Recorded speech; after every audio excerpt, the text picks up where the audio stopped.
Conversations That Matter podcast. I'm your host, John Harris. A few things that I wanted to show you before we get into the topic today, really briefly, is I fail to mention this so often. So if you live in Indiana, I'm going to be in Indiana, October 20th at Fellowship Bible Church in Kendallville, and I'm going to be talking about social justice. And then October 22nd, Syracuse, Indiana, for the Jesus and Politics Conference. You can find the RSVPs for both events in the info section by clicking on the link provided, or just go to worldviewconversation.com, and you can RSVP if you want to come.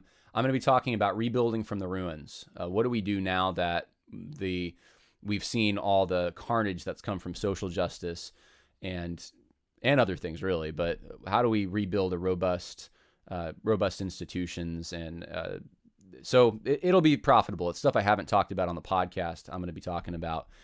And also the retreat, the men's retreat, still got some openings. I'll put the link in the info section. If you want to come to the Adirondack Men's Retreat, I've already been contacting people in regards to transportation and sending out the schedule to everyone, and we got music, and it's going to be great. So the deadline was October 1st, but I've extended it, so you can still sign up. We still got openings. Would love to see you at the Adirondack. I can say the word, Men's Retreat with Dr. Russell Fuller, October 28th through 30th. Contact me if you are looking for rides from your region, and I'll see what I can do. All right. One last thing, too. I should let everyone know, as the season gets colder, to get yourself a cup of some Gold River tea.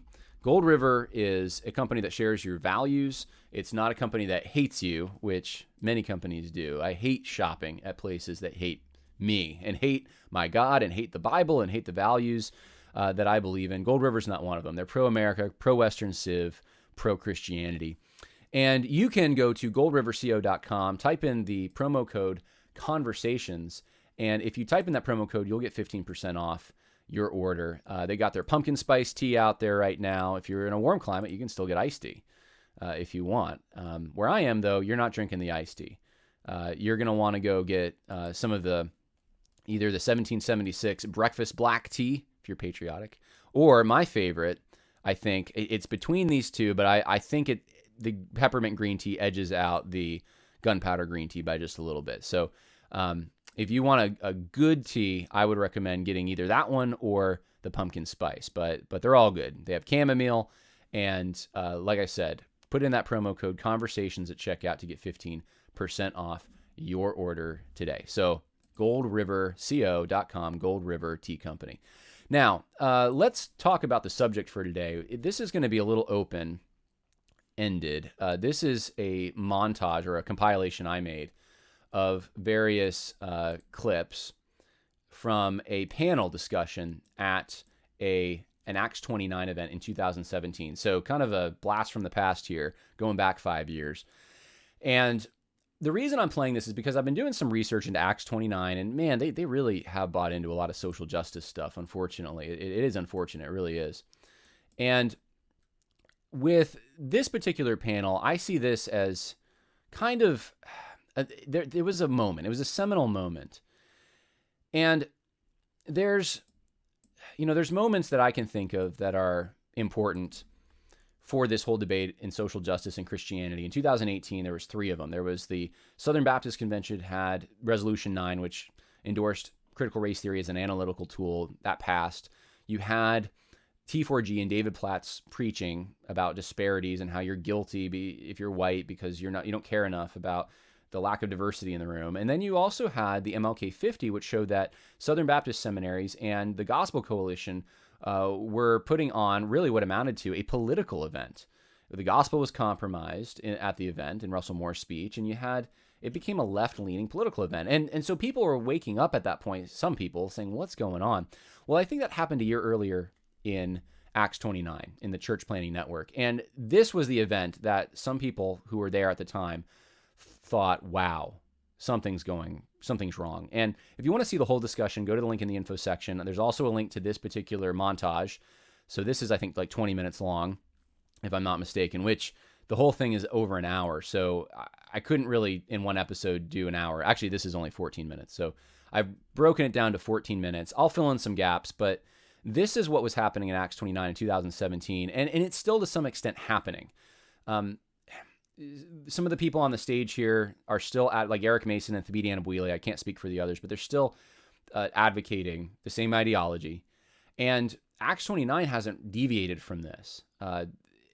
My research is, and really another brother in Acts 29 has helped me locate these things. A lot of that has gone through 2020, but I'm going to be looking at stuff through 2022 and just seeing what they're still putting out. But through 2020, they were still putting out stuff that would be congruent with this. So this was the moment. This, I think, was the big moment for Acts 29 when people started realizing within the network something was wrong. And it's clips from a panel discussion called Understanding Race and Reconciliation in the USA, which that was before 2020, the term everyone used in evangelicalism to promote ideas that would be adjacent to critical race theory or liberation theology, or just even just sort of leftist views on race and race relations. It was framed in this racial reconciliation language. So without further ado, here is Matt Chandler opening up what you're about to hear. And so what I thought we could do with our time, what I wanted to do with my time is just ask some brothers to come up here, and I just want them to talk to us.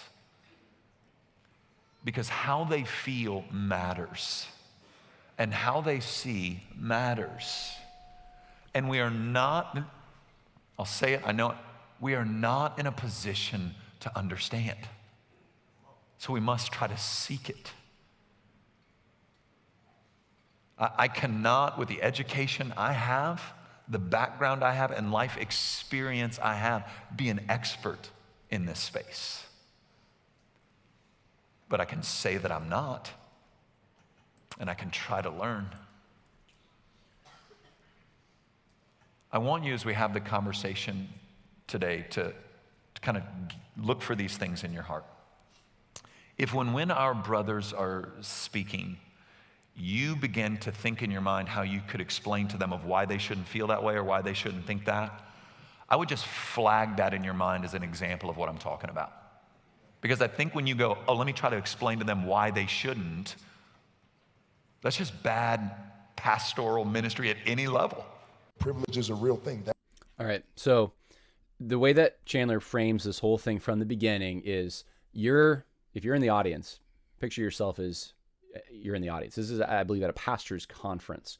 So you're a pastor, you're sitting there for Acts 29, and you're being told you're inadequate. You can't critique what you're about to hear. Don't try to contradict what you're about to hear. If you have a concern, you need to just listen. Shut up and listen, because you don't have the education or the background or the understanding. And these people are the experts. And it's apparently it's bad pastoral care to think that you can critique them.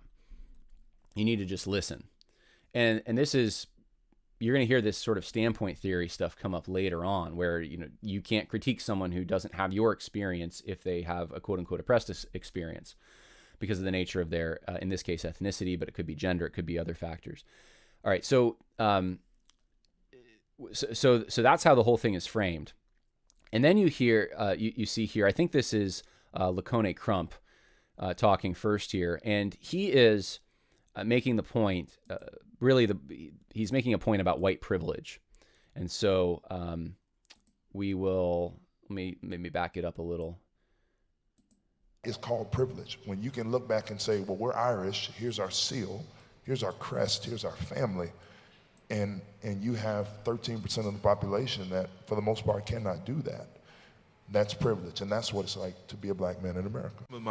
So that's part of having white privilege, is if you can trace your lineage, but if you're black, you can't trace your lineage, then you have some kind of a privilege, some kind of an advantage. And I only bring this up to give you highlights, because there's a lot more that was said, but that's just one example of, in a sea of many examples that were given of this panel, saying that essentially they had it really rough, and maybe some of them did, but they had it was really bad for them. Life was not great. It wasn't as great as it could be if they were white. And that's the first part of this whole panel. And it really does till the ground. If you think of the analogy of trying to plant a seed, right? If you want to plant a seed, you got to water it. It needs sun. It needs to grow. But before you do any of that, you need to till the soil so that it's not hardened. And I think what I've often seen this pattern where on the front end, there needs to be these emotional stories. There needs to be a playing on your emotions, specifically your emotion for empathy or sympathy, that, this is horrible. What can we do? That's the next question you generally have in your mind. What can we do to make sure that this right is wronged? And many wrongs you can't right. These things happen over the course of hundreds of years. But in this particular case, he's picking something that I thought, and there's many other things they pick, some of them serious, some of them, though, are kind of innocuous, or they're just like, I know a lot of people who can't, or they're not, some of them maybe not interested in, but there are many people who can't trace back. In fact, my own family, for a while, we couldn't trace back because General Sherman had burned down the churches where the family public records were kept during the Civil War. And so, am I supposed to look back on that and be very upset that that happened and hold it against people who maybe their lineage traces back to General Sherman? They were Union soldiers, therefore I should be very angry at them because they prevented me from tracing my lineage back. You can see that this isn't obviously a unique thing to black people, but he universalizes it like this is all black people. And there's other factors that go into this. It's not just slavery. In fact, now I can't speak for every individual case, but this is often the case that records were sometimes better kept here in the United States, even for slaves and those who are descendant from slaves, than they were for the descendants, than their ancestors in Africa. Records weren't kept. So the very fact that there are some records is because sometimes, due to the fact that within Western civilization, it's important. There's more of a priority to keep records. The very fact that he gives you right here can be just as easily turned around. The very issue he brings up, at least, can be turned around as a positive thing, that look how white people, quote unquote, people from Europe, have contributed to helping peoples who weren't keeping records to now start to keep better records. That's ignored, though. That's totally ignored. And it's just, you should feel bad, I guess, or you should just realize, being white, you have such a privilege, such an advantage, and they don't have it. And there's nothing to be proud of. There's not, if you're white in this particular circumstance, there's nothing that you've are made to feel that you've contributed to this situation, when in fact you could make a case that actually the opposite to some extent is true. And that doesn't, by the way, that doesn't justify slavery. That doesn't justify that. Often that's the retort that I'll often get, is if I point out some of these things, it's like, well, you're just justifying slavery. No, I'm just not justifying it. I'm just saying that it's a result of interaction between European peoples and other peoples, including Africans, that have led to some of the advances, such as record keeping. That shouldn't be controversial to say that, but I need to just play it, because if I get nitpicky here, this podcast is going to be forever. Shaping of white people, and this is, I'm not endorsing it as I'm not endorsing it, but it's my shaping. Is my mom telling me white people crazy, right? It's just regular white people crazy, and would teach me that because I was 50 pounds ago a pretty good athlete and enjoyed worldly popularity and all that good stuff, was teaching me I couldn't trust white people. And she would tell me if she knew I was going out to a party, say somebody's having a party at their lake house, which meant they were white because we ain't own no lake houses. And so she would always say, boy, be careful. And I was like, well, we're just going to be at the lake house, doing what we do. And she would say, no, you can't do what they do. No. She said, because if something go wrong, they going to go home. You going uptown. And I can't come get you out of jail. You can't do what they do. And I'm kind of wondering what they were doing. Just curious, but he didn't really say. and they can't be trusted. Now that I know that's a stereotype. I know that's broad and all that good stuff, but that was shaping, and it would be proved over and over again that I couldn't trust and I couldn't do what white folk did. Okay, this is interesting because Thabiti Anyabwile is making an admission that I think is very significant. I've said this about. Okay, so back up a little here. I've said before on the podcast that there's a combination of two things going on often when you hear these stories. You have sometimes legitimate racism that has been experienced, sometimes in the present, but oftentimes it's in generations past. And I've said what I've said about that sometimes is that it's curious to me that those who hold the most resentment are those who experienced it sometimes the least, and those who lived through. And I'm using the term racism. I should probably say ethnic partiality or something, just because the left has made that word almost a word that has no definition. But what I mean by that is hatred of other people due to their ethnicity. So people who actually did live through hatred against them and opposition and barriers, often they're not as jaded and upset as those today who have experienced them less and are currently experiencing them much less. And that's a curious thing, but I've said it's a combination of that, some legitimate opposition because of their ethnicity and mistrust and all of that, and conditioning.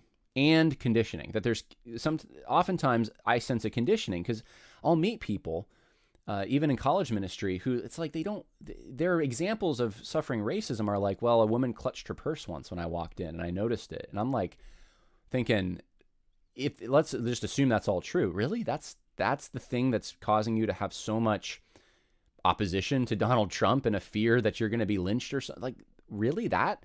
And it's because I think there's so many stories, there's a whole industry that it seems like their end goal is to make black people and other racial minorities and women to some extent and LGBT folks, but in this case, black people feel insecure about themselves.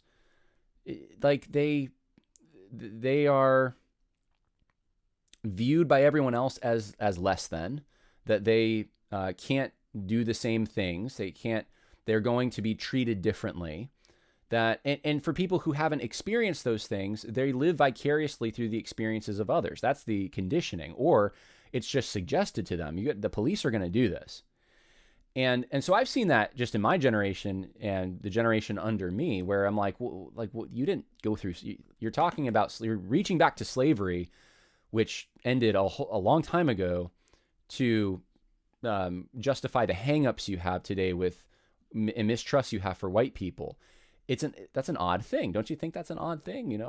That's at least how I approach it. I'm not going back in time to find out, what, okay, my mom's from Ohio, right?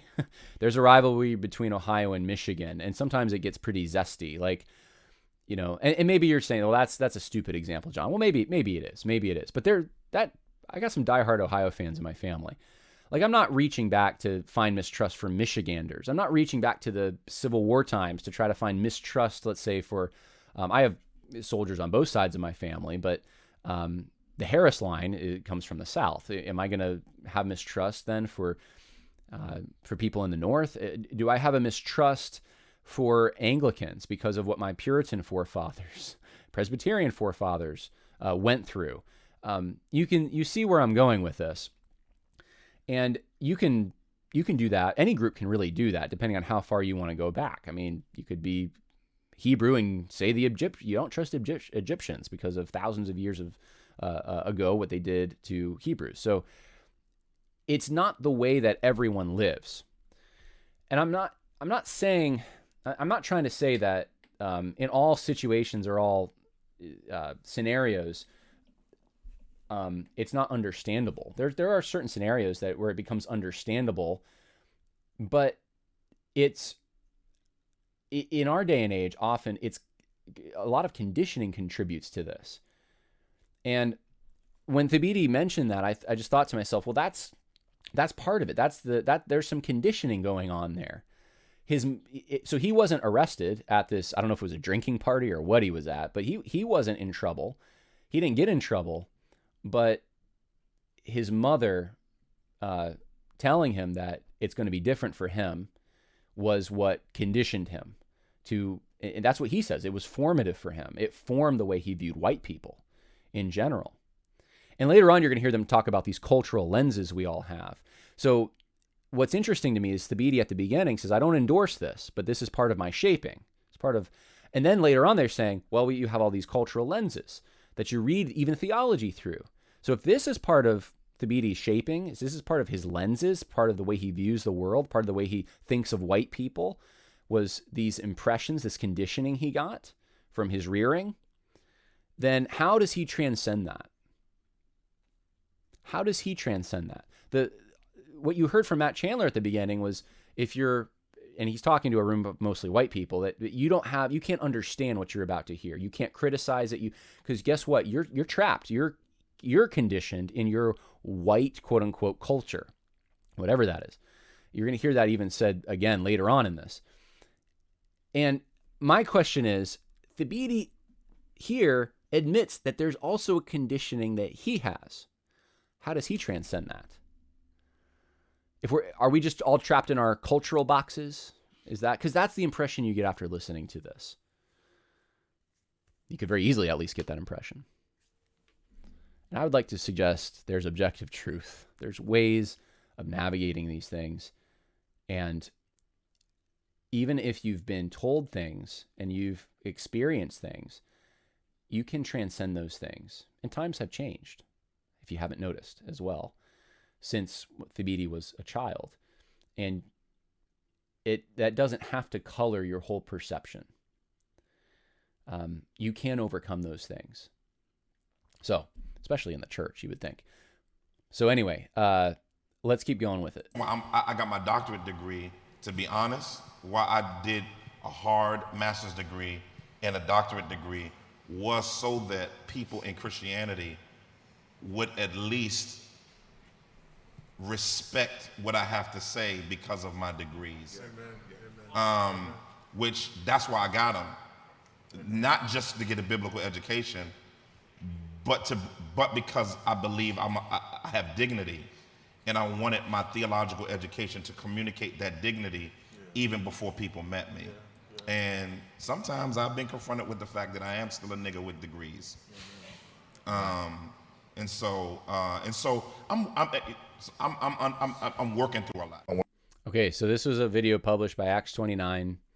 If someone ever says that, John Harris had a racial slur on his show, this might be the only time I've ever played something like that. And the only reason is just to show you this is what Acts 29 has put out there, what Eric Mason is saying, and in no shape, way, or form am I endorsing that.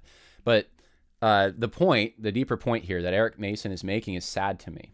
That he got his degree because primarily, it sounds like, he wanted to impress white people. He wanted them to respect him. He's trying to get respect. And to me, that is absolutely heartbreaking. And I've run into this. I run into this all the time with all kinds of different people. I have noticed, though, sometimes with people who are conditioned to think of themselves more as victims, that insecurity can just be, it can hamstring someone. It is so sad. It is so grievous to me that there's people out there that feel the need to, he had to prove himself. He had to get these degrees or else, people wouldn't listen to him. And and you might say, some people who are woke listening, John, you never felt that way because you're white. People will always listen to you. And that's just not true at all. But I always thought of degrees as education. I wanted to gain a certain set of skills. I don't care what other people think. And it's, does it give you some accolades? I guess. For me, it's embarrassing, to be honest with you, where I got my degree from, my MDiv at least. My heart just goes out to someone who feels that way, and I don't think it needs to be that way. You can just be secure in the truth and in your God and in who he made you to be and where he put you, and you don't I don't think you should have to go get degrees or something to gain respect. If you think about the situation all these guys are in right now, various levels of education, and they're all on a panel in front of a bunch of white people who mostly are paying the bills for this denomination. It's not a denomination, this church planning network. But yet, who's platformed? Who's on the stage? Who's the one that's lecturing everyone else? And everyone else is told that they can't really critique it. It's a little interesting to me. It's not because of their degrees. It's because of the color of their skin. It's because of their, and it's not even just because of the color of their skin, by the way. It's because of their, it's a combination of the color of their skin, their culture, and their commitment to activism within the church. That would be the reason these people are up here. That's why they're lecturing everyone else. So he has a position of authority. He has a position here of influence among a sea of white people. And yet he's complaining that he had to get a degree or else people wouldn't respect him. There's people in there that I'm sure are more educated than Eric Mason. There's people on this panel that were less educated than Eric Mason. It's a fantasy a little bit. What he's getting a certain level of respect here. What it might be though, part of it could also be just wanting to, and I don't want to impose this on Eric Mason, but this is just a thought I had about other people who have said similar things, that they feeling the need to prove themselves. And you don't have to be black, you don't have to be any color. But when people sometimes try to prove themselves, it's because they're trying to reinvent themselves or separate the weakness that they have, a weak version of themselves, something that they see as inadequate, something that they see as doesn't measure up. They're trying to either get rid of that or separate the self that they're trying to build, this person with credentials and achievements, from how they've been viewed or how they view themselves. So in other words, sometimes they're not trying to actually prove to other people that they're worth something. They're trying to prove it to themselves because there's an insecurity because for whatever reason. And in this case, maybe it's conditioning. I don't know, that they're told so often that they can't achieve or they're a victim or something. And so it creates this need to try to point to something that shows I'm in control, that I have achievement, I have worth, I have value, all of that. Keep in mind, this is a pastor's panel as we go through this. This is supposed to be giving advice to pastors to how to navigate racial reconciliation in their congregation. It'll be done with white evangelicalism as a whole.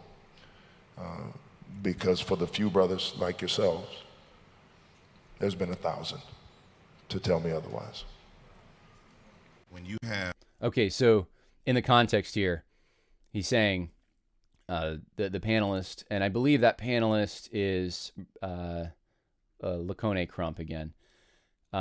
What he's saying is that there's, for every person like Matt Chandler, who's kind of wants to be woke, there's 1,000 who are essentially racist in the left's meaning of that term. And he just wants to be done with white evangelicalism. And so it's very discouraging, right? I mean, he's literally sitting in a room where there's a sea of white people, mostly. And he's on the stage being platformed and he's saying, I just want to be done because the deck is so stacked against me. That I hope you're seeing the irony of the situation when Eric Mason and this other panelist, when they're saying what they're saying, it's like, but do you notice the situation you're in right now? It's odd. It's a little odd.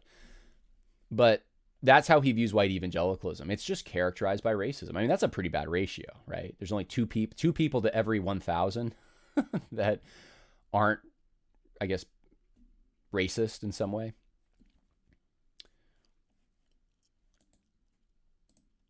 A Midwestern or mountain white man who communicates that relationships between blacks and whites were at their greatest during Jim Crow and slavery, and nobody in evangelicalism rises up. Yeah. He's talking about Doug Wilson here, and he's saying his complaint is, man, he wrote something. It's the, I think, 1996 book, if I'm not mistaken.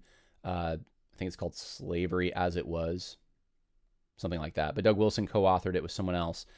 And there's a quote that people often take from that when they're trying to oppose Doug Wilson, where his co-author, it wasn't him, but his co-author, I guess, says that there was a mutual affection between master and slave, such as the world has never known in slavery, that this took place within the American context of slavery.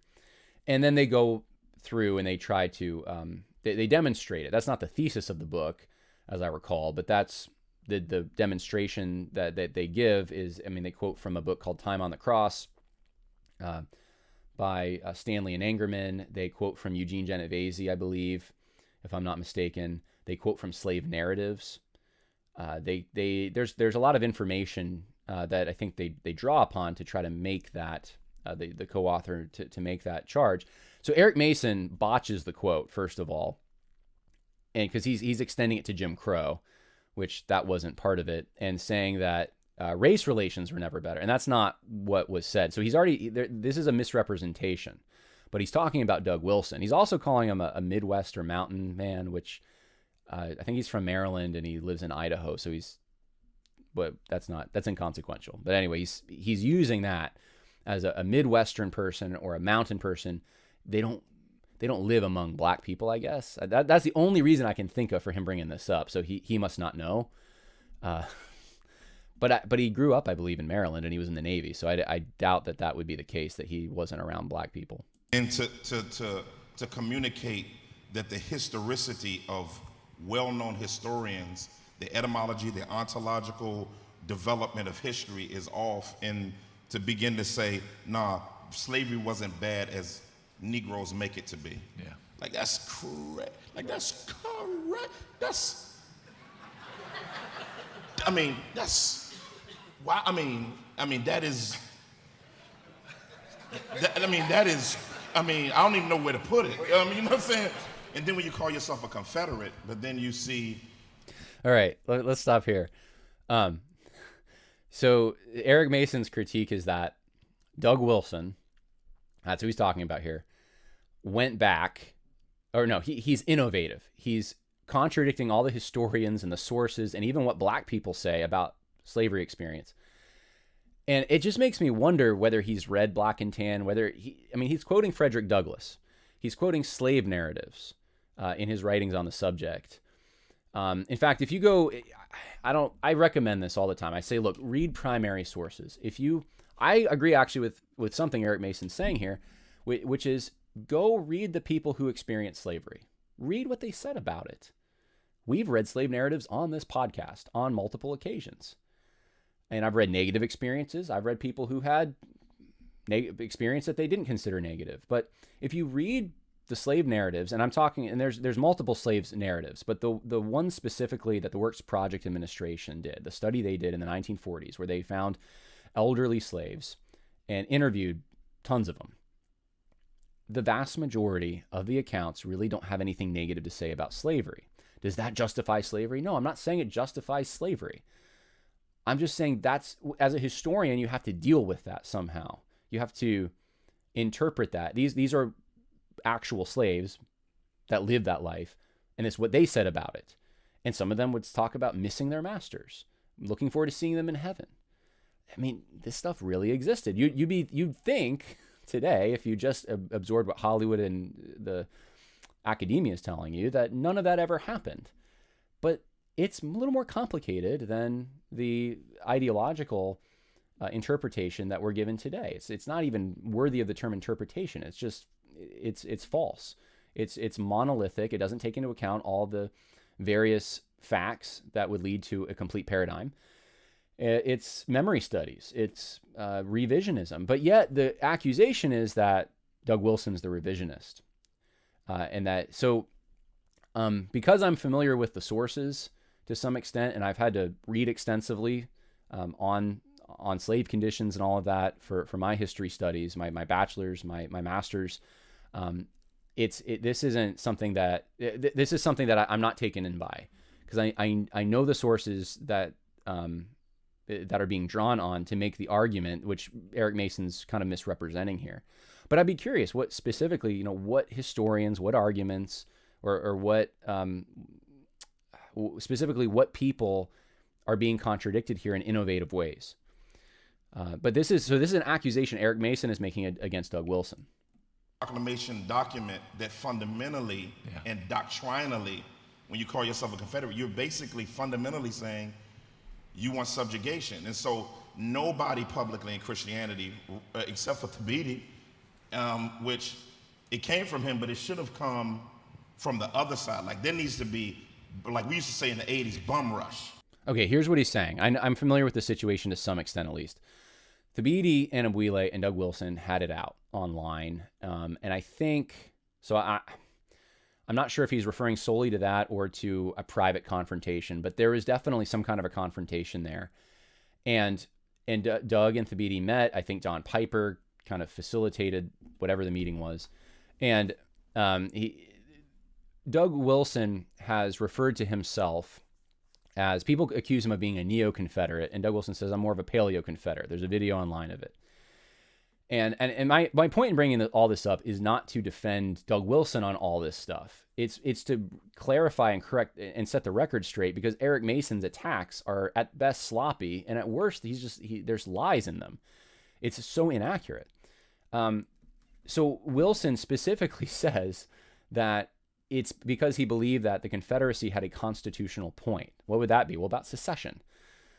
That's why he's used that term.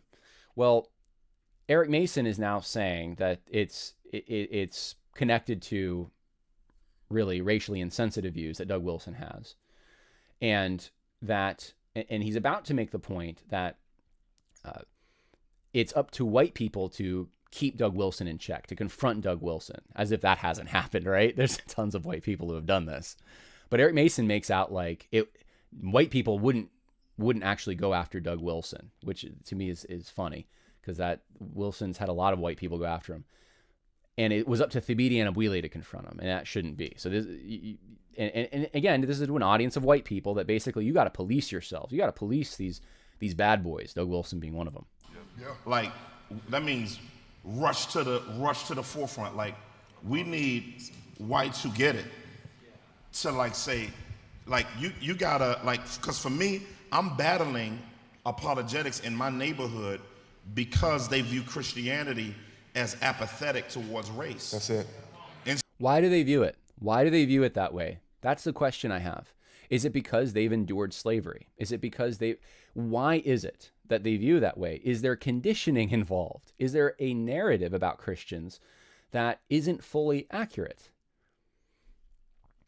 Doesn't mean that Christians can't do bad things, and Christians have done bad things, and people have done bad things who call themselves Christians who aren't. Doesn't mean that doesn't happen. But there's a reason that historically in this country, black people have tended to identify more as Christian.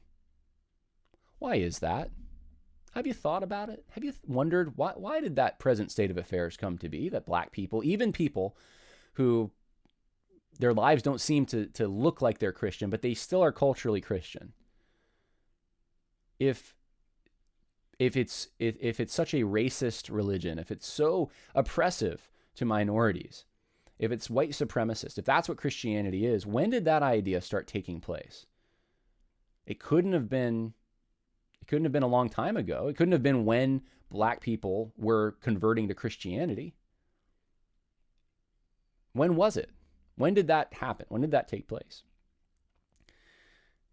See, this paradigm, what the narrative Eric Mason's giving you doesn't make sense of present circumstances necessarily. Now, I believe what he's saying, as far as I think that is a challenge he probably has in an urban neighborhood. They think that Christianity is racist. Okay. Or racially insensitive somehow. All right, got it. So how do you approach that?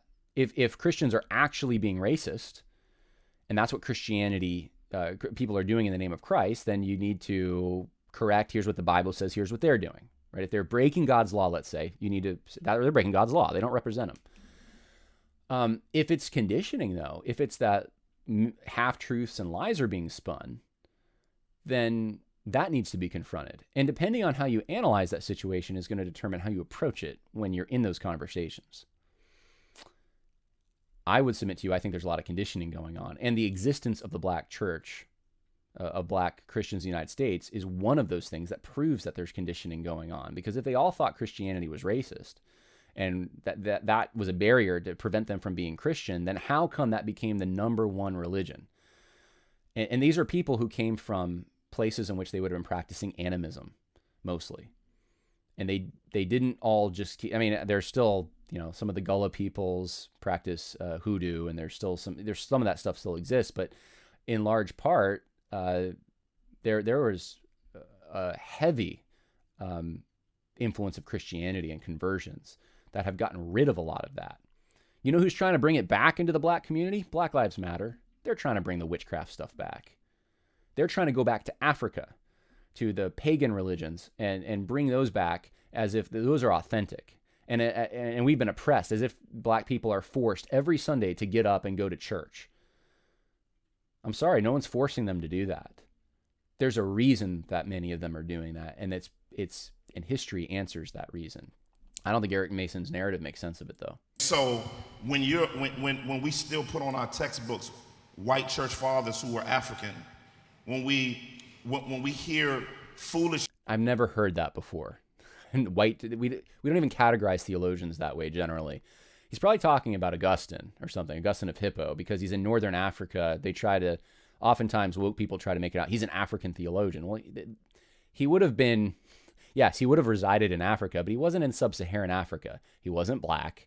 He would have been ethnically, we would have thought of him more as, I guess, European, Roman. But that's what he's using to say there's this racist barrier exists, that Augustine's not he's categorized as white. I mean, so I have a friend who's having a baby in Africa right now, and they're missionaries. They're European in their ethnicity of some kind. All right. So they're having a baby. They live near Victoria Falls. Is that baby white? What do you say? That's the question I have then for Eric Mason. If the baby becomes a great theologian in Christianity, is it wrong to categorize the baby as descendant of Europeans living in Africa? How do you draw those lines? This online, you need to dig into the feed and Yakowism. You understand what I'm saying? You got to get up in there and begin to say, yo, man, let's begin to talk about this. Let's dive. I'm not talking about a troller. We're not talking about like some wandering troll, like when you're on Periscope and somebody's putting obscenities on it. We're talking about notable characters in the Christian faith that need checking by our white brothers and sisters. Because we're always, no matter what we say, to be honest, we always going to look like the angry dudes. Yep. You understand what I said? We always going to look like we got a chip on our shoulder. So when it comes from you guys, men and women, not just men, but men and women, utilizing your platforms, utilizing your blogs, and beginning to push out proper history, information, and relationships, and even empathy, I think it just transforms sort of the culture of letting someone get away with saying that writing a black and tan is just crazy. That's how you know he's about Doug Wilson, because he mentions Doug Wilson's book, Black and Tan. So Doug Wilson never should have gotten away with writing that book. All the white people should have checked him, and they didn't, and they failed. That's his point.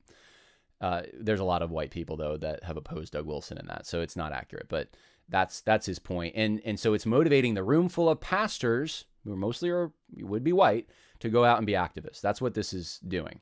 So this is pastoral training. It's a pastoral retreat or conference, and these pastors now ought to go out and they got to police, people who say things that Eric Mason thinks are racially insensitive.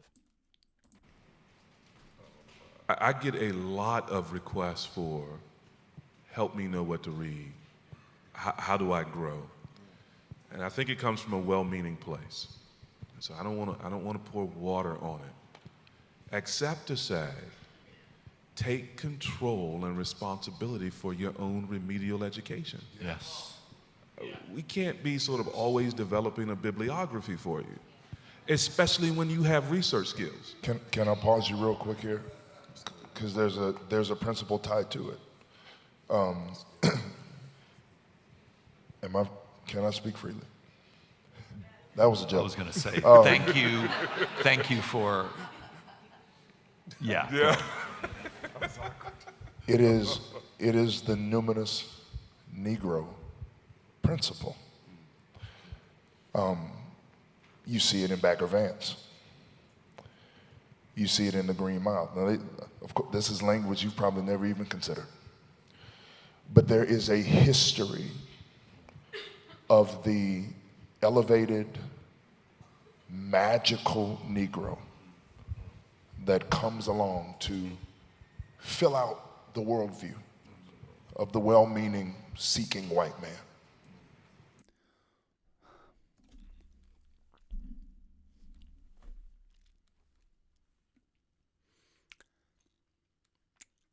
I don't know what to say. I'm getting my words together. The Legend of Bagger Vance. The voluminous, I guess that's the word he uses, black person magical, who comes along and, it sounds like Al Sharpton called Barack Obama the magic, and then he said that it's not a wrong word to say necessarily. I just know that the charges people bring against me, so I'm extra careful sometimes. But he used that word as well to describe Barack Obama, and it was supposed to be a good thing. But so I guess Al Sharpton would be part of the person in that trajectory who is creating this myth, this horrible myth of a magic black person who comes and fills out a worldview. But Bagger Vance didn't do that. He wasn't filling out a worldview. I've never seen The Green Mile, so I can't really comment on that. But I thought I didn't see anything racially insensitive about the Legend of Bagger Vance. Did anyone else see that in the Legend of Bagger Vance? Yes, there's a picture of Robert E. Lee in the movie. Yes, okay. It's not racially insensitive to have a picture of Robert E. Lee. I would say Will Smith's character is a good character. He comes to help. I don't understand where he's going with this. He's trying to connect something that I don't think connects. That's, I guess, that's why this is weird and confusing. So Activism is saying, hey, look, don't come to me and ask me questions. So now, picture everyone in the audience, all these white people, right? All these white pastors who are told by Matt Chandler, you can't talk about this subject, really. You're just not, you don't have the tools. You're inadequate. You can't challenge this. You need to just shut up and listen. So, okay, you're in that posture already. And now you're told you can't even go and ask a question about what books to read, because if you do, you are expecting too much of black people. And to put icing on the cake, you're told that you're part and parcel, you're complicit in creating the myth of a magic black person, like a genie almost, I guess, who comes and helps you with all your problems.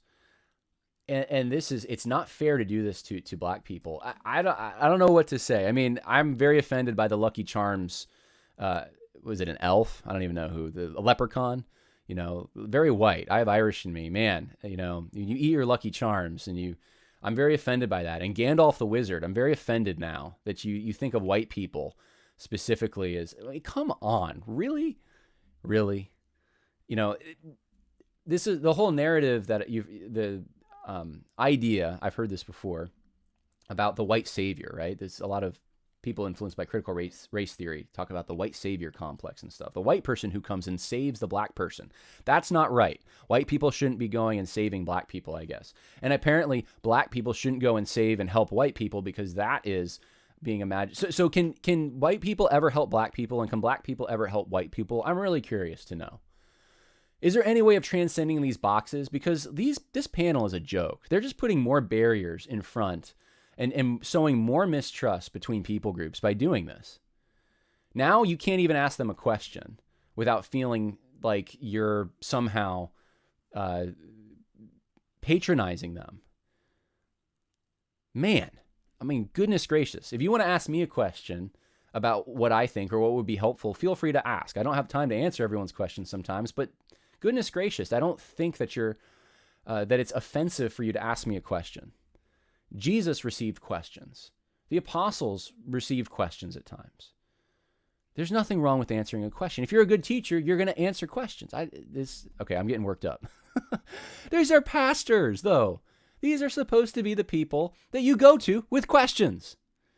Forget about skin color. Can we forget about it for a moment and just, I need to help growing in my faith. Can I ask you a question? Is that okay? Man, talk about being unapproachable here. Whether it be sport, history, whatever. Is this remotely Christian? Okay, I'm done. And as the good doctor just said, I don't want to pour water on your request. I really don't. But let's not uphold that. I went through the same education system you did. School didn't teach me who Benjamin Banneker was. I've got a doctor on my elder team. He's 60. He has a PhD. He's white.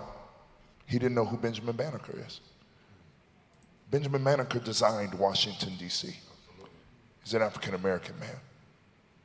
The stoplight, the filament inside of a light bulb for electricity, revolutionizing train travel. African-Americans. School didn't teach me any of these things. I went out and I got that information. 60% of American history is not taught in American history. Okay, let's stop right there. I just pulled up a page for Benjamin Banneker, and I have heard of Benjamin Banneker before, but I have not researched him extensively. So I will say I am fairly ignorant on Benjamin Banneker.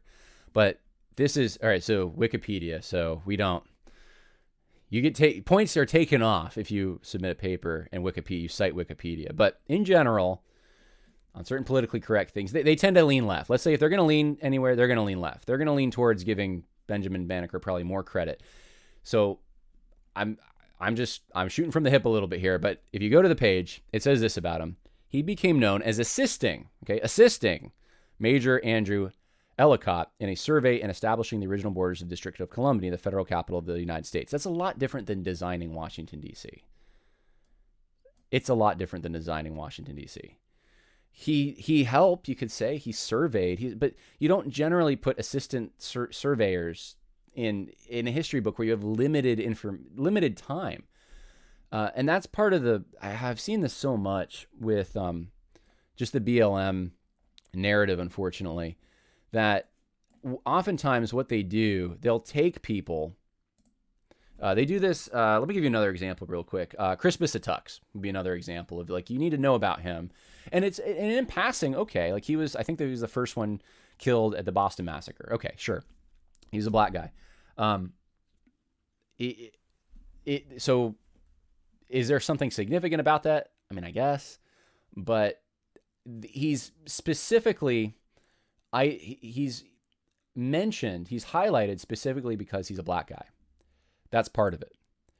And so if you say 60% of American history isn't taught, then how would you form a curriculum? I had to go through this in grad school. I had to actually form curriculums on a class on World War II or a class on the Holocaust or whatever the subject field was. I had to form a curriculum for teaching undergraduates. And you have to make a lot of choices about what you cut, because guess what? There's a lot. You could do a whole semester on one battle in the Revolutionary War if you wanted to, with all the details. When you have to get through half of American history in one semester, you're going to highlight significant things. And sometimes people who, white, black, Asian, doesn't matter what their ethnicity is, but people who made contributions that were significant aren't going to be included because those contributions weren't as significant as someone, let's say, like a Thomas Jefferson. Because guess what? In my American history curriculum, when I was in high school, going through that, I was not only not told about Benjamin Banneker. I admit, I don't remember the only reason I know about him, I think, is from, it was like 2 or 3 years ago. I remember reading something somewhere. It wasn't even, I don't even know if it was related to coursework. It's very fuzzy in my mind. So I may never have, it's possible I never read about him in grad school either, but I wasn't studying architecture. I wasn't studying, I wasn't studying things that he would probably be directly involved in. So let's just assume that for a minute. It's possible I read about him somewhere. I can't remember where, but in undergrad, I didn't. And in, I should say in high school, I definitely didn't. So, you know who else I didn't read about though? Major Andrew Ellicott. So the guy that Benjamin Banneker was assisting, I didn't read about him either. He's a white guy. Ooh, maybe it's just maybe they're just against surveyors. Maybe that's the problem. You know, so he's reading it through this lens of like they're covering it up because it's black. Well, they're also covering up Andrew Ellicott then. They're not highlighting him, and he's white. And we would seem to have more prominence in that particular situation, surveying D.C., than Banneker would. So this is unnecessarily attributing a racial barrier to something that wasn't probably even driven by race. Because I guarantee you the same textbooks he's critiquing, they probably talk about George Washington Carver. Guess what? His contribution was really significant. He basically saved the South through encouraging the planting of peanuts. They probably talk about Booker T. Washington in those same textbooks. Malcolm X is probably mentioned somewhere. MLK is probably mentioned. There's probably some significant figures that are mentioned in that textbook that are black. So but he's making out like it's another evidence of racism out there. And if you want to get the information, you can go and get it too. And that's what the BD's saying. And I just wanted to add that just that one little piece there. Don't make your black brothers and sisters into numinous Negroes that are going to fill out your enlightenment. If you really care, go and get it. Just go and get it. So feel really bad if you don't know about Benjamin Banneker, and don't dare ask someone who's black about him. That's what I'm getting. That's exactly right. You've got Google just as I do, and you know how to chase footnotes, and you know how to look up. Do that. Marry your interests with initiative. I'm sorry, not everyone is going to become an expert in the minutia of black history in the United States. I think it's great if people did know all that, but that's not going to be everyone. Even historians have their fields. And in a general survey, Benjamin Banneker is probably not going to gain a mention. So you're made to feel like you are somehow complicit in racism, or were subdued or your mind was being controlled by racists in some way because you don't know these little details about black history. You probably don't know them about white people or Native Americans, or because they're minute details. That's why a lot of this stuff. And by the way, I should be clear again. I'm not saying that it's never happened like that. I think it's possible that in some textbooks, especially from the past, it's possible that there may have been things that were significant that were overlooked. It's possible, but not this example. And it never should be that you feel so much intrepidation for asking someone a basic question. This is not approachable. This is not the heart of a pastor for his sheep either. This is, there's an entitlement of some kind, an attitude of entitlement, it seems like here. Like people should rearrange the way they act and their whole understanding around who I am without my assistance, by the way, rather than me kind of arranging the way that I act and behave because of them. And there's not a graciousness in that or a hospitality in that, or a love for learning. It's odd to me. Maybe put a comment in the comment section if you have a better understanding. I'm genuinely a little confused by this. If you're really interested in furthering your own thinking and furthering the conversation with people across various lines, marry that interest with genuine initiative. It's going to speak volumes about your sincerity, and actually, honestly, it's going to help you catch up in the white America is 200 years behind in this conversation. Yeah. We've been studying you since we've been here. We've been in your homes, raising your children. We've been thinking about your politics and how it affects us. We've been listening and watching and studying you for over 2 centuries. Y'all have to catch up, and we can't do the catch-up work for you. It sounds like a father scolding his son or something. Like, you should have known better.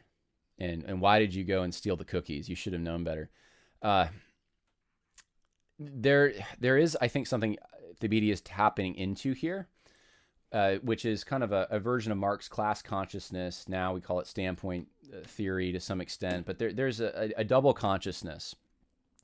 Sometimes they call it being bilingual, even though you're not speaking another language technically. But there's an idea that if you're oppressed, you have to navigate the world of oppressed peoples and the world of the oppressors. So you have more knowledge, you have more information, you more understanding. And the oppressors don't have to stoop to the level of the oppressed, so they don't really know that world, right?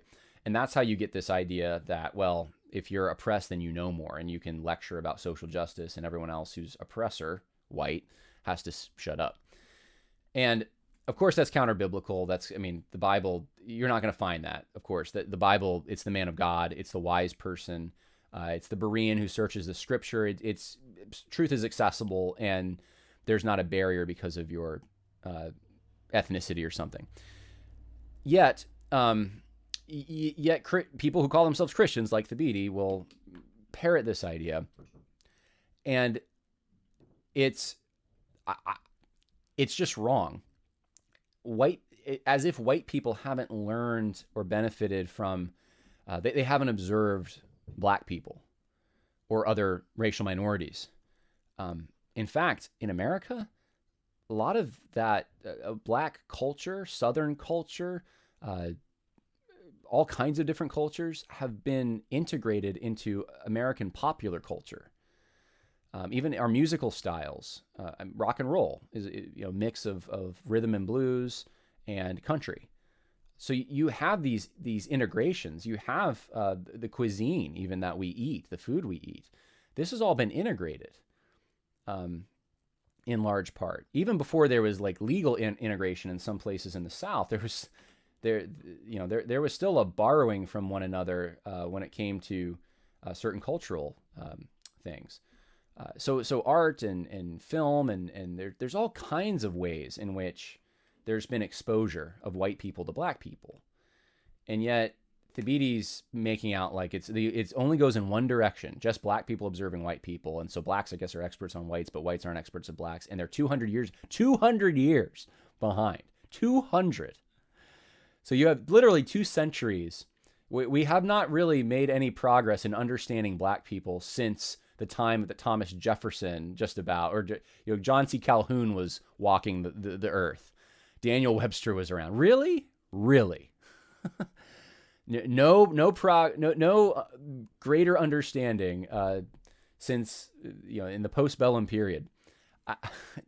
What an exaggerated claim to make. Here they are telling pastors this, though.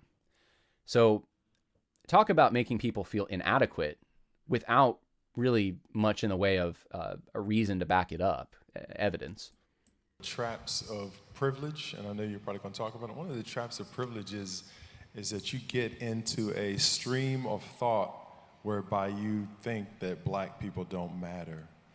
And I pray that this conversation enlightens you to see that there's a rich history. There's also another side of the story, and there's also reason to believe that black people do matter, because you can't. This is shadow boxing. It's shadow boxing. So there's people who's out there saying black people don't matter. They don't matter. He's acting like there's this big problem out there. Where? Because they don't go along with the Black Lives Matter agenda? Like, what is it that makes you think that white people in general don't think black people matter or something? Can you imagine? I just thought of this. Can you imagine in the New Testament the Christians who are Gentiles, newly converted Christians, and the Jewish Christians, believers, come to them and say, listen, you are way behind. You don't understand the Old Testament, the Tanakh, the Torah. You don't know the sacrificial system. You don't know any of that stuff. And these Jewish apostles come and say, here's the thing, you can't ask us. You're behind. You need to figure it out. You've had Jewish people living in your midst for hundreds of years. You Romans, hundreds of years. And yet you don't understand their sacrificial system, their culture. And guess what? If you want to be in the church, you need to understand this stuff, and you can't ask me. Now, that's not exactly parallel in every way, but it's the same principle, though. What they're saying is, hey, in America, we've lived side by side, but you haven't made the effort to get to know us, and I don't want you coming and asking us for resources on how to know our culture, how to know about us. That's just not Christian, especially as pastors. I mean, this is a spiritual panel here, supposed to be a Christian panel. How about what the apostles did? We're going to write down for you the significance. We're going to give you the book of Hebrews. We're going to write about the significance of the law. Yeah, you need to study, but there wasn't this attitude that you see here. I think this is the most offensive thing to me of the whole panel. That's why I can't quite leave it. But here you see the shadow boxing, this assumption that I guess white people they don't care. They don't think black people matter.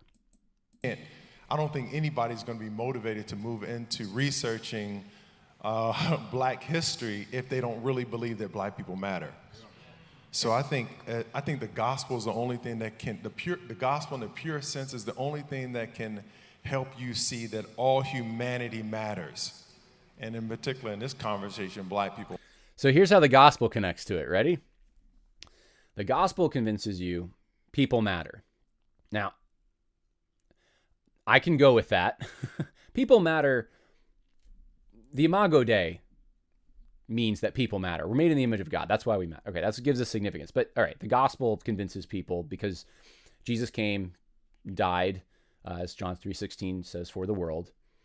And that propels you into thinking that specific kind of people, black people in particular, matter. And that propels you into having a curiosity about their culture and their traditions and history.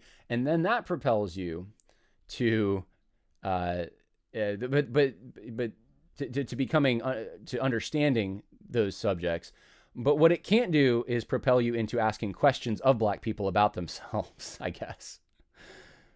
So you just have to kind of work it out on your own. And if you don't, though, here's the thing. If you fail, like the panel has said, that white people are failing, apparently, it must mean that, reverse engineer this, it must mean that you don't really think black people matter, which means, have you really understood the gospel? Can you see how woke people get to, you don't really have the gospel, you don't understand it, whatever, because you don't do some woke thing? It's logic like this that leads to that. Because if it's the gospel that promotes your desire to understand black culture, and you don't have that desire to the degree they think you should have it, then you must not have the full gospel, or you must not have had the encounter with God that you should have, or something along those lines. The stakes are pretty high here, aren't they? Matter. And so that's it, right? From that, I think that pushes into this self-study, self-discovery, because once I realized that I mattered, I started researching, and I'm way behind. Some of you maybe even know more than I do, but I am trying to catch up, because there are things that I do not know. I mean, I don't know my family of origin, but I can find out what happened. This history that is just so, I'm finding out stuff like. He doesn't believe Black Lives Matter enough. Of course, that's ridiculous, but he's admitting his own inadequacies. So maybe he needs to understand how it's like so ridiculous. Yesterday, about what happened after Abraham Lincoln signed the Emancipation Proclamation. There were black people still sent to coal mines and treated like slaves. Yeah. And white people during that time. Sharecropping was bad across the board, and coal mining too. By the way, Booker T. Washington's father actually moved from Virginia to now West Virginia in order to work in the mines, because it was a better life even there than it was in the impoverished region that they were in before. If you haven't read that story, you should, but because it's a great story, not just because Booker T. Washington was black, but so I want you to pay careful attention here. Take note of something. I'm not actually sure who this panelist is, but this particular panelist, He says, Acts 29 pastor, that he learned that people were treated after the Emancipation Proclamation, right? They were, so I don't want to get into the whole history of that right now. It didn't free the slaves, okay? But in mythology now, American mythology, it did. It was the 13th Amendment that freed people from chattel slavery. So, all right, Emancipation Proclamation, slaves freed, supposedly, but they're still working in these mines in these terrible conditions. So what did it really do, right? That's the woke narrative. What did it really do to free these slaves? That's the whole idea behind the documentary 13th. He's giving you a taste of that. What did it really do? Take note of that point, because it's going to be contradicted sort of in a minute, in a weird way. Or Juneteenth, which we celebrate. Many African Americans, you know what Juneteenth is? It's the day that slaves in Texas and Louisiana were actually freed, 2 years after the Emancipation Proclamation. So these are things. So wait, think about this for a minute. What happened after the Emancipation Proclamation? They're still living like slaves. And in fact, there's a part I didn't include in this montage where that same point is made by someone else on the panel. And then the very next thing you hear is, and we celebrate Juneteenth. So wait, hold on. You celebrate the point at which slavery ended, chattel slavery. You're celebrating that, but then at the same time, what good did it really do? Because so what are you celebrating? Is the question. What are you really celebrating then? If the woke narrative is true, if it didn't really change much, why celebrate it? What good did it do, right? But he's celebrating it. When I post, I don't know how much time we have left, but when I post why I don't celebrate the 4th of July the way many people do, and I say because we don't celebrate emancipation, we don't celebrate Juneteenth, and it seems a farce to me to celebrate the freedom of a nation that had my ancestors labeled as 3/5 a human being when they were being free. Do you see the hypocrisy? We're getting free from Britain, and this is our birthday. Okay, so Lacone Crump, if I'm pronouncing his name right, now that Juneteenth is a federal holiday, he celebrates the 4th of July, I'm sure, right? But this is before Juneteenth was a federal holiday, and he's saying he doesn't celebrate the 4th of July but why? Why?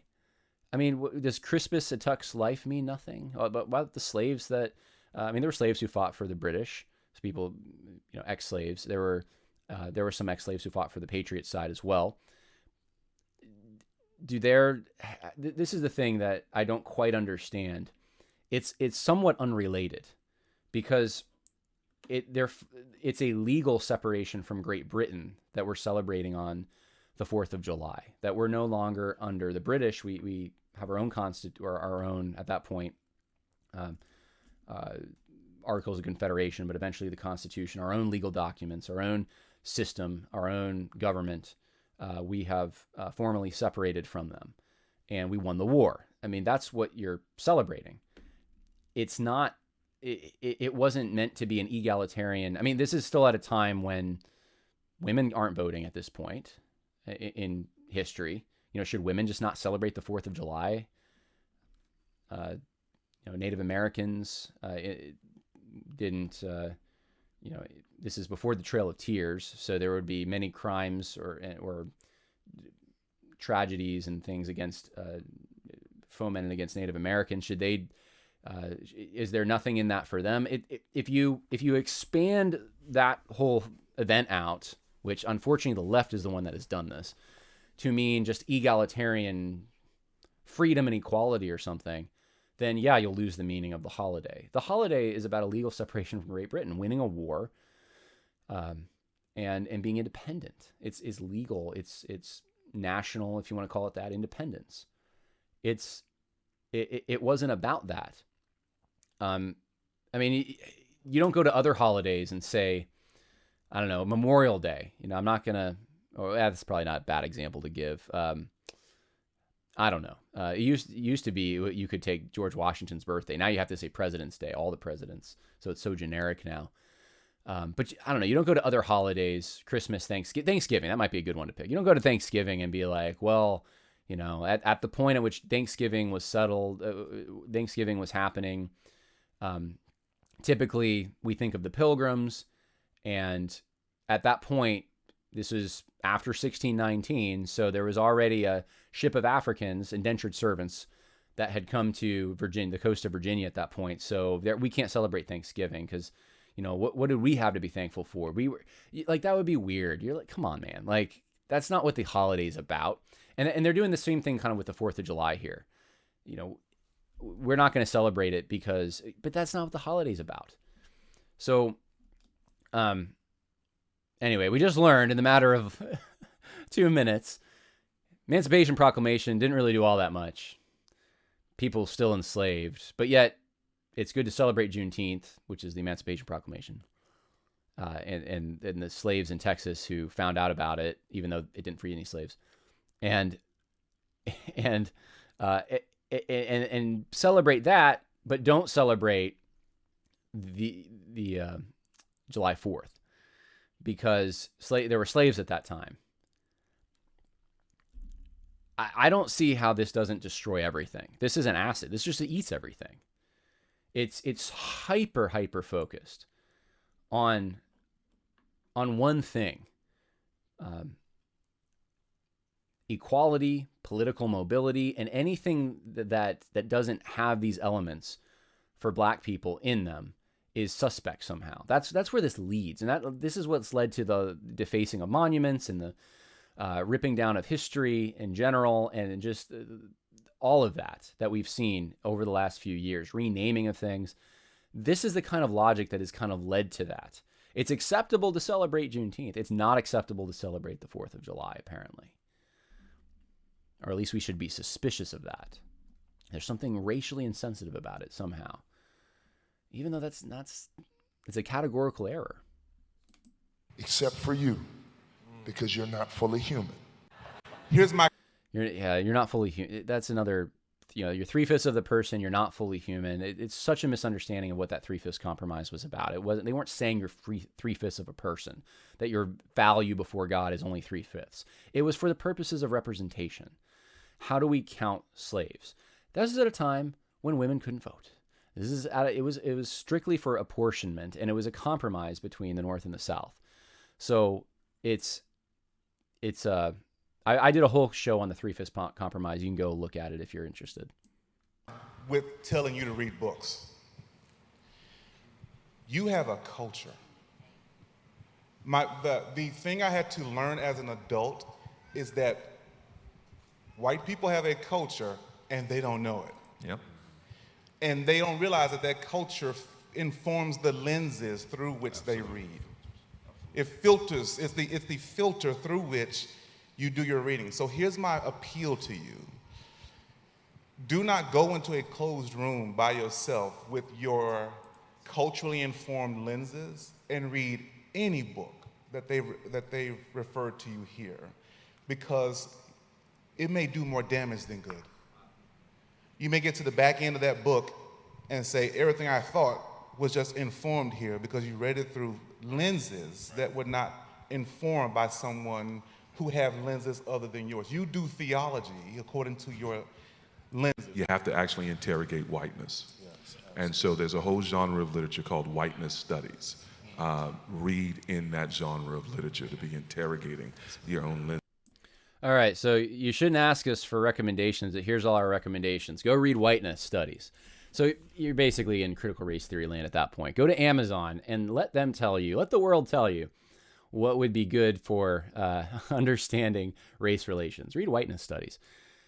Terrible advice from two pastors, and then you heard before that the whole standpoint epistemology narrative that was coming from a pastor on the panel. That was Brandon Washington, I believe, Acts 29 pastor. So this was in 2017. I had not watched this panel. I had heard about it, and now you've all watched it. And I think this has set the tone for some things in Acts 29. This was accepted, and there's a number of other things that I'll probably be bringing to you regarding Acts 29, Lord willing, in the coming days and weeks. But I thought that would be helpful because this narrative hasn't gone away. It's still out there. And it's a dangerous narrative, frankly. It's not a Christian. It's not motivated from a Christian understanding of who people are and how to treat them. And of course, the most offensive thing in my mind being like, don't ask me questions. You're supposed to know. You're the one that has the problem. You're behind. You need to know the gospel better or something to know to care about us. And once you care about us, then you'll do the study. I mean, I don't see that anywhere in Scripture, that kind of an attitude. There needs to be a humility, a patience, a working with people. Man, it's just, that's what you get though. That's what Acts 29 put out there. Still out there online. Hope that was helpful for some of you in navigating this in case you have people like that at your church who are saying some of these things. Hopefully for those in Acts 29 who weren't aware of this, now you're aware, and maybe that's something to think about. God bless. More.